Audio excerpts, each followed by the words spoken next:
So I thought I'd make these completely optional videos if you want to watch it, and I'll try to do it every week. I'll do my best, but I thought what I would do is just kind of talk about what do I, as an economist, what am I thinking about? What am I? Most of the time, economists aren't like really excited or pleased by something, so most of the time it'll sound like what is me as an economist worried about. Doesn't mean that you need to react and think that the world is collapsing just because I say it is. I'm just generally a dismal person in this regard. Um, if I'd made this video last week, I would have talked to you about the government shutdown, and there was this idea at the time that if we went back to the beginning of 2023, the big discussion there was that we were going to have a recession, that we were, I don't want to say due for a recession, but that all the conditions were right for a slowdown in the economy. And that was in, let's just say, January of 2023. And so everyone was making that bet. And yet, here we are, beginning of October 2023, 10 months into the year. We're in the last quarter of the year. And we find ourselves with an economy that actually grew quite a bit. We have a stock market that's still up about 13% on the year. And the counter to that was that because people were expecting a recession at the beginning of the year, people had moved their money out of stocks, out of equities, and into bonds. If we now look at ourselves where we're at right now, the bond market is the worst it's been in about 20 years. And the reason why is that no one wants to be stuck in bonds. Why does no one want to be stuck in bonds? Because the Federal Reserve about 2 weeks ago made, usually when we hear about the Federal Reserve meeting, we hear about it in terms of are they going to make adjustments to the are they going to make adjustments to the interest rate? Let's just keep it simple here. Um, and the general expectation was that they were going to either keep it steady or maybe even they would start some decreases. But there wasn't too many people out there who thought they were going to increase it, at least this year, or when they met in September. The Federal Reserve decided in September not to do anything. And so normally speaking, the stock market and whatnot wouldn't react very much to that. But what the Federal Reserve does is after they announce that decision, they have like a press conference and kind of like a statement. And in that statement, what it said was that the Federal Reserve was going to keep the interest rate higher for longer. That became important, those words higher for longer, because everyone was expecting, as is typically the case, if we look at some data here. Typically speaking, I don't need to type it in here. I can just go right here. So this is essentially the formal name of the interest rate that that is adjusted by the central bank. And what we can see here is that right as we entered, we were in this time period where they were. Let's just take it out a little bit more here. We were in this time period where after the 2008-2009 crisis, after a very long time of keeping the interest rates really low, Janet Yellen, as Federal Reserve Chairwoman, started a steady policy of increasing the interest rate in an effort to slow the economy down a little bit.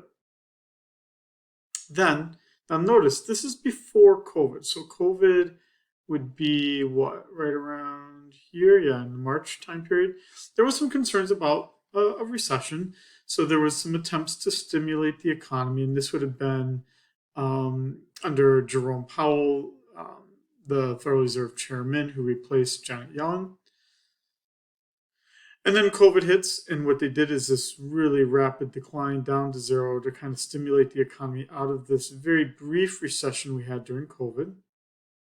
Let's take this back a bit further. What you see here is that after a recession, leading up to the recession, generally the economy is doing very well. Then they realize there's a recession and they reduce it. Then we're doing very well. They start increasing the interest rate. We get to a recession and they reduce it. So the idea here, right, was that we'd have this kind of similar hump and then decrease it, right, as we enter a recession.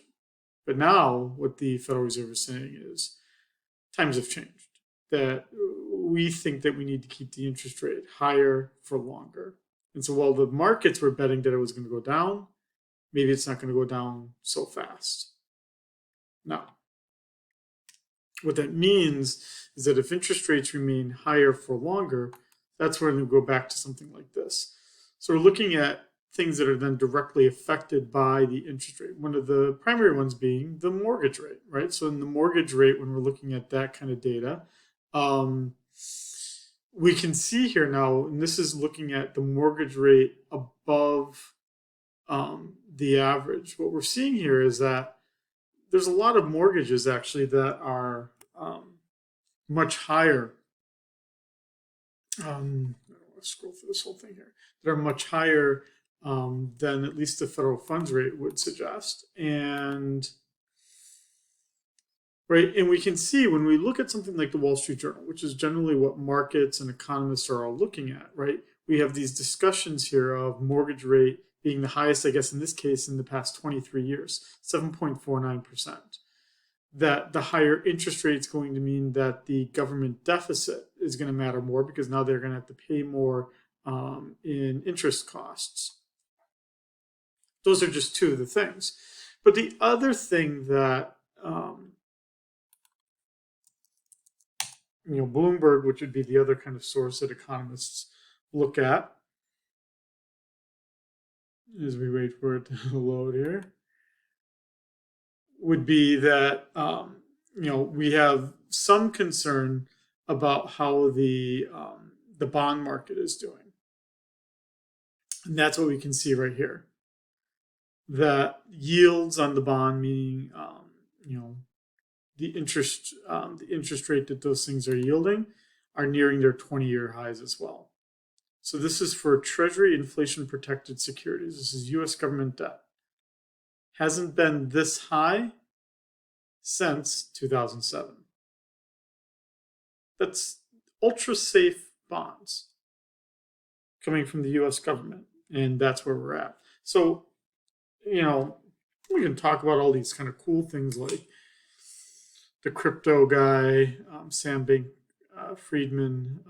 Bankman-Fried, talking about this, crypto thing. This is kind of like reading People magazine or just trying to read gossip. It's not that important, really. And this should be highlighted to you by what the title is on Bloomberg. Would be that the bond market is really in disorder right now. As a perfect way to see that,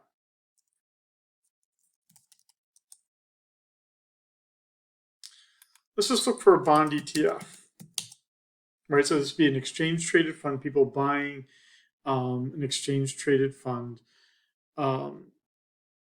Where's something simple here? Let's see something incredibly simple. Well, we can just look here at the 10-year bond. Why don't we just look at that? And let's look at this year to date. So look at the interest rates. The interest rates have been rising all year on bonds. So what does that mean? It means for people who already own the bond that's paying a lower interest rate, they're not going to be able to get as high of a price for that bond because those older bonds aren't paying as high of an interest rate as they are now. So, right, what does that mean? That means that people aren't going to don't want to be stuck in bonds. And I guess here, the best case to stem the bleeding in bonds won't be good for stocks. They need stocks to fall quite a bit for bonds to become better. Now, why does this matter to you, right? You might be listening to all of this and saying, who cares? I'm not invested in, you could even say, I'm not invested in stocks. I'm not invested in bonds. And the most important thing I can say here to that is that the bond market matters incredibly for our functioning economy, because a modern economy is built on the ability to borrow money, not to save it too, because you need to have a source of those funds. But economies grow and thrive when there is a effective lending market, a market where you can borrow money. Um, and the it's not that the money might not even be there. It's just that no one's going to really even want to lend it out because they think that there's all this disorder right now in the bond market, and there's all this uncertainty about what the Federal Reserve is going to do. As I started off this discussion, I said that at the beginning of the year, January 2023, everyone had been expecting a recession. And now we're in October. You don't hear about it as much anymore. But that's actually usually the time when it then finally happens, is that when people aren't talking about it a lot. And I'm just creating for you at least some conditions where I think that there's actually a better chance now of actually having a recession than there was at the beginning of the year. And that's largely going to come from the fact that the bond market and just the borrowing market in general is under great stress right now, which means that the government's not going to be able to spend as much money, possibly. Businesses aren't going to be able to borrow money as much as possible. And that consumers aren't going to be able to borrow for a house, for a car, as cheaply as they used to be able to do.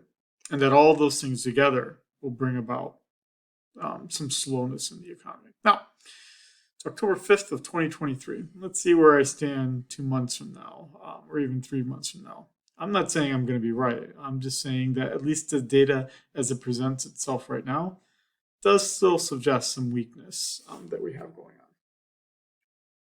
on. Okay, what else are economists talking about this week? Well, the biggest thing that they're talking about really was just, I think, the surprise last week that the government didn't shut down. And so everyone's waiting right now. Today's Thursday, the 5th. Everyone's waiting right now for tomorrow, because on the 6th, everyone's going to find out what the unemployment rate is. And economists are pretty excited to find out what that number is going to be. And you can see it right here. Well, Friday's job report and 10-year Treasury bloodbath. Okay. I'm going to end this right here.